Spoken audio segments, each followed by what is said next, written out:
ये समझा रहे कृष्ण कि पंच महाभूत, अभी ये शरीर कहाँ से बना, ये हम लोग को सोच, पीछे पीछे से अगर हम सब सोचते हुए आएंगे तो ये शरीर अभी पंचभूतों का है। तो 5 एलिमेंट्स जो दीदी ने भी बताया, जो पृथ्वी, जल, अग्नि, वायु और आकाश, तो ये जो पंच तत्व है उससे बना ये शरीर। तो उसके बाद ये जो इसमें विलीन होते हैं, फिर वो पंच तन्मात्र हो जाते हैं। पंचभूत से बिकम्स तन्मात्रा, तन्मात्र से वो जाते हैं धीरे धीरे अहंकार, अहम जो रहता है पूरा एंटायर ये, उसमें चले जाते हैं, फिर प्रकृति में विलीन हो जाते हैं ये सारे। तो उसका आइडेंटिटी छोड़ते हुए वो पूरा प्रकृति में विलीन हो जाते हैं। प्रकृति कहाँ से आई, वो कृष्ण बोल रहे हैं उनकी, यानी जो कॉन्शियसनेस बोल रही है ब्रह्मन, उसी की है, उससे ही रिफ्लेक्ट हो रहा है। जैसे पानी में अगर बॉईल किया पानी, तो उसमें जो बबल्स आते हैं वो पानी के हैं, लेकिन गैस बंद कर दो तो सारे बुदबुदे चले गए, तो लगते कहाँ गए थे, तो लेकिन चले गए, ऐसे समझना है। तो लेकिन ये वापस प्रकट कैसे होते हैं और उनको वैसे वैसे शरीर कैसे मिलता है, ये हम लोग को सोचने वाली बात है। कि अगर मैंने इतने इतने कर्म किए, ठीक है, मैं कर्म करके विलीन कर लिया, फिर वापस से हमको कौन सा शरीर मिलेगा और क्यों मिलेगा, ये हम लोग को सोचना चाहिए।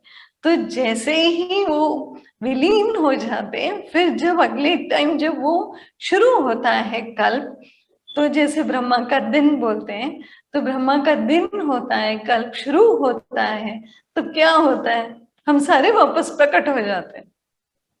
कैसे, तो वो भी वैसे ही रिवर्स आना है हम लोग को। तो सब एक के बाद एक के बाद एक, जैसे इसमें एक पंचीकरण करके एक प्रोसेस है, which is also chemical process. Technically सोचने जाओ तो जैसे एटम्स एंड सेल्स ब्रेक होते हैं वैसा होता है। तो ये ब्रेक कैसे होता है, अभी पंच तत्व है, सपोज सारे तत्वों को हमने गोल आकार मान लिया, ठीक है, सब राउंड राउंड राउंड मन में सोचो, ये अर्थ है, ये वाटर है, ये फायर है, ये वायु एयर है, और ये ईथर आकाश है, ऐसे 5 गोल है। तो उसमें से जो आधा भाग है, ओके 50%, अगर मैं सोच रही हूँ अर्थ का, भूमि का सपोज, ठीक है, पृथ्वी का सोच रही हूँ, तो आधा जो भाग है वो पृथ्वी, पृथ्वी का आधा भाग पृथ्वी पकड़ता है, बाकी आधे में से वो 4 हिस्से करता है, पृथ्वी के 4 हिस्से, आधा जो बचा उसमें से 4, यानी 1/8, 1 के ऊपर 8, मतलब 8वां हिस्सा जो है वो एक जाता है जल को, एक जाता है अग्नि को, एक जाता है वायु को, और एक जाता है आकाश। ये हम लोग को सोचना है। वैसे ही पृथ्वी के बाद क्या है, जल, जल का एक गोल बनाओ, उसमें आधा हिस्सा जल ही पकड़ो, फिर 4 हिस्से में जोड़ो, उसमें भी बांट दो। तो जो स्वामी जी की याद आती है इसमें, क्योंकि हम जब छोले और वो खाने जाते थे कुलचे, वो हमको चप्पा चप्पा खिलाते थे तो मेरे को जब ये मैं पढ़ रही थी तो मेरे को स्वामी जी के कुलचे याद आ गए, क्योंकि वो एक एक कुलचा आएगा गोल, ठीक है, उसमें वो 4 भाग करते थे, तो सबको एक एक चप्पा देते, और लोग ज्यादा हो तो उसमें और चप्पे तो वैसे ये जो चप्पा करना है, वैसे हमको पंचीकरण भी वैसे ही होता है। तो एक एक जो पंचभूत है, एक एक भूत में से आधा हिस्सा खुद का, और बाकी जो है आधा, उसमें से 4 चप्पे कर लो, एक एक चप्पा बाकी जो 4 भूत बचे उसमें बांट दो। ऐसे करेंगे तो हर एक भूत में बाकी का अंश आ जाता है। तो पृथ्वी के पास एक छोटा अंश, 1/4 अंश उसका वायु का, एक जल का, एक अग्नि का, और एक आकाश का, ऐसे मिलावट है पूरा। तो दिस इज द वे। वो बाद में फिर उसके बाद रूप कैसे मिलेगा, ये तो रूप का तैयारी हो गया, लेकिन रूप बेसिस पे मिलता है, प्राकृतिक गुणों के हिसाब से मिलता है। तो हम जिस गुणों में, जिस कर्म में, जिस विचार में लास्ट हम लोग विलीन होते वक्त किस विचार में चले गए, वही विचार वो इतना पावरफुल होता है कि उसी के भाव के हिसाब से शरीर मिलता है। तो डिपेंडिंग ऑन हम क्या सोच रहे थे, अंतिम समय, अंत काल जो स्वामी जी बोलते रहते हैं, किसको सिमरे, नारायण सिमरो। क्यों, क्योंकि हमको कुछ अच्छा जन्म चाहिए, या तो नारायण के पास ही रह जाए, या अगर जन्म भी ले तो कुछ अच्छा जन्म, ताकि नारायण को और सिमर सिमर सिमरे। नहीं तो हम पता नहीं कुछ भी, कुत्ता बिल्ली हो सकते हैं, सांप हो सकते हैं, कुछ भी हो सकते हैं। तो इसके लिए क्या सिमरन करना है? नारायण सिमरन। अभी दीदी ने भी वही समझाया। तो जो नारायण को सिमरन करते रहते हैं तो नारायण के पास रहते हैं, या अच्छा जन्म ले लेते हैं, अच्छे परिवार में लेते हैं जहाँ पे नारायण का सिमरन होता है, जहाँ पे उनको उनका जो जर्नी है, ये जो स्पिरिचुअल हम लोग बोलते हैं, ये जो आध्यात्मिक हमारा जर्नी है, उसमें हम चल सके। नहीं तो स्टार्टिंग कैसे किया दीदी ने, कोई सुनते ही नहीं है, कोई जिज्ञासु ही नहीं होते। क्यों नहीं होते वो? क्योंकि उन्होंने वैसे जन्म नहीं लिया, उनको वैसे संस्कार नहीं है। तो अभी जब धीरे धीरे धीरे कभी ना कभी संस्कार बदल बदल के वो पहुंच ही जाएंगे, लेकिन समय लगेगा। तो अब हम सत्संग में बैठ चुके हैं, सत्संग में आ चुके हैं, तो इसके बाद देरी क्यों? इसके बाद देर नहीं करनी है, क्योंकि एक तो कितना कठिन है मनुष्य जन्म, उसके बाद कितना कठिन है, एक तो एक कल्प चल रहा है तो उसमें जन्म मिल गया है, उसके बाद सत्संग मिलना, गुरु मिलना, ये सब मिलने के बाद अगर हमने पुरुषार्थ नहीं किया तो फिर हम लोग ने ये जन्म वेस्ट कर दिया। तो क्यों करना है ऐसे? बिल्कुल नहीं करना है। तो हमको क्या करना है? दृढ़ निश्चय करना है कि जो सुनते हैं, जो श्रवण है, वो सही से करना है। पहली बात तो राइट लिसनिंग जो बोलते हैं, तो उसमें वो दिन स्वामी जी का मैं कुछ सुन रही थी तो मेरे को उनकी बात याद आई कि दोनों कानों की कान क्यों दिए? सुनने के लिए। तो डबल सुनना है और सिंगल बोलना है।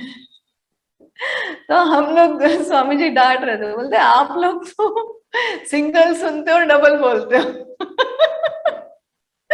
तो ऐसा उनका एक बहुत मजा आता है सुनते वक्त।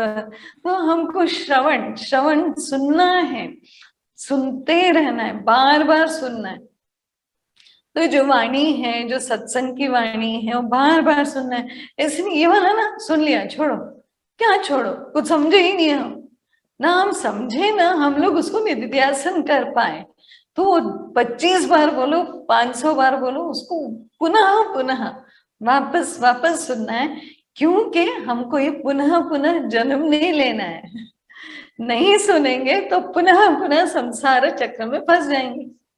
इससे अच्छा है वो वाणी जो है, जो सत्संग की ज्ञान है, वाणी है, नहीं समझ में, वापस से पूछ पूछ के अहंकार को तोड़ तोड़ के हमको अपने आप के पास पहुंचना है।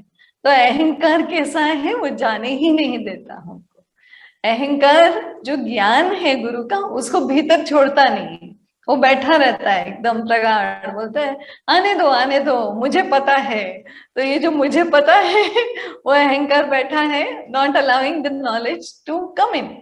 वैसे ही ज्ञान बाहर से अंदर नहीं आता, बाहर से अंदर से जो गुरु ठोकते हैं ना, ठोक ठोक ठोक ठोक, वो पहुंचता है। फिर जब ठोक ठोक के अहंकार टूटने लगता है तो ज्ञान तो भीतर है ही, वो ही प्रकट हो जाता है बाहर। तो वैसे ही प्रकट अप्रकट हम सारे जीव जंतु भूत भी हो जाते हैं।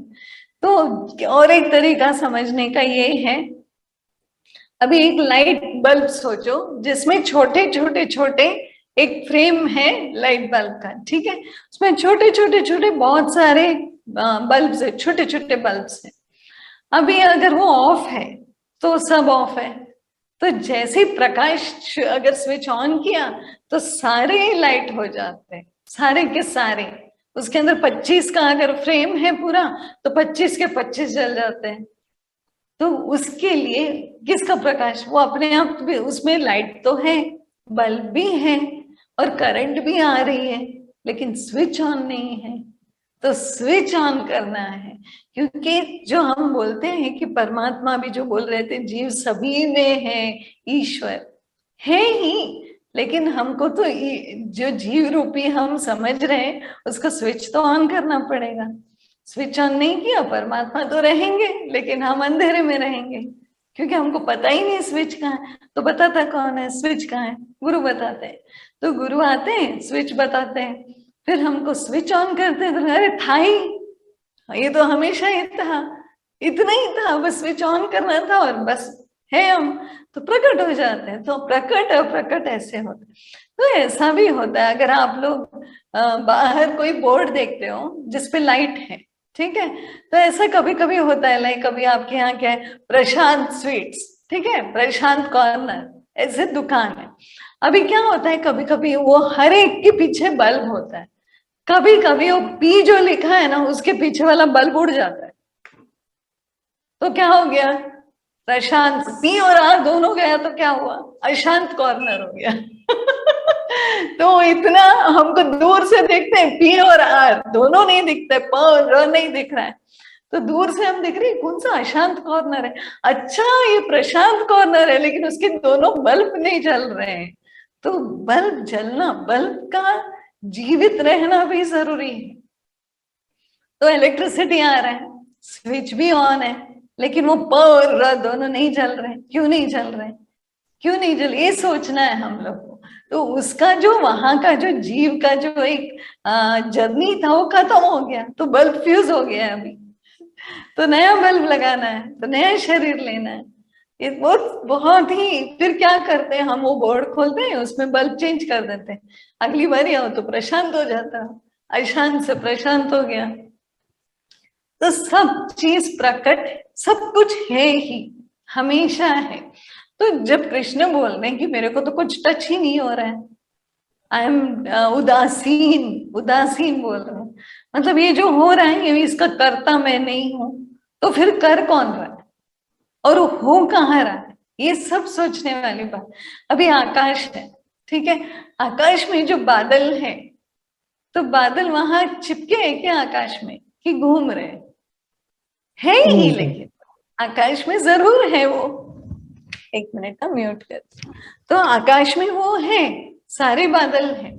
अभी आकाश में क्या आया, सूर्य आया, और सूर्य बाद में सूर्य उदय हो गया और सूर्यास्त हो गया, आकाश में चिपका नहीं चिपका, तो आकाश में सारे आ रहे हैं, लेकिन कोई आकाश में चिपक नहीं रहा है कि अभी निकालो, ए सूर्य को निकालो, शाम हो गया, चिपक गया आकाश से, नहीं, सारे आकाश में हैं, लेकिन कोई भी आकाश में लिप्त नहीं है।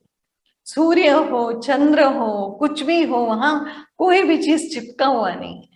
तो बादल कोई काला है, कोई सफेद है, कोई घूम रहा है, कोई बरसा रहा है, सब अलग अलग अलग अपने, जैसे एक गार्डन में सारे लटके हुए होते, वैसे सारे आकाश में लटके हुए रहते, जब तक कि ब्रह्मा का दिन नहीं होता। फिर ब्रह्मा का दिन होता है तो पंचीकरण का प्रोसेस होके शरीर मिल जाता है। फिर शरीर जब आता है, डिपेंडिंग ऑन आवर कर्मास, अपने गुणों अनुसार हम लोग को एक कर्म, एक शरीर, एक पर्टिकुलर शरीर मिलता है, फिर वो तैयार हो जाता है, फिर सारा सृजन हो गया वापस, फिर वापस सारे चले जाते हैं अंदर भीतर, लेकिन भीतर जाते हैं लेकिन टच नहीं होते। तो ये हम लोग को समझना है कि सारे भीतर होते हैं लेकिन टच नहीं होते, सारे हम स्क्रीन पे, मोबाइल पे हैं, लेकिन स्क्रीन में हम टच नहीं है, हम सिर्फ दिख रहे हैं स्क्रीन पर, हम स्क्रीन से चिपके नहीं हैं। वैसे ही कृष्ण बोलो या ब्रह्मन बोलो या परमात्मा बोलो, उसमें हम चिपक नहीं रहे, वो ही है, उसके सरफेस पे हम सारे दिख रहे हैं, आभास हो रहा है लेकिन नहीं है। तो ये धीरे धीरे धीरे वो और खोलेंगे कृष्ण, तभी हम धीरे धीरे से समझ जाएंगे।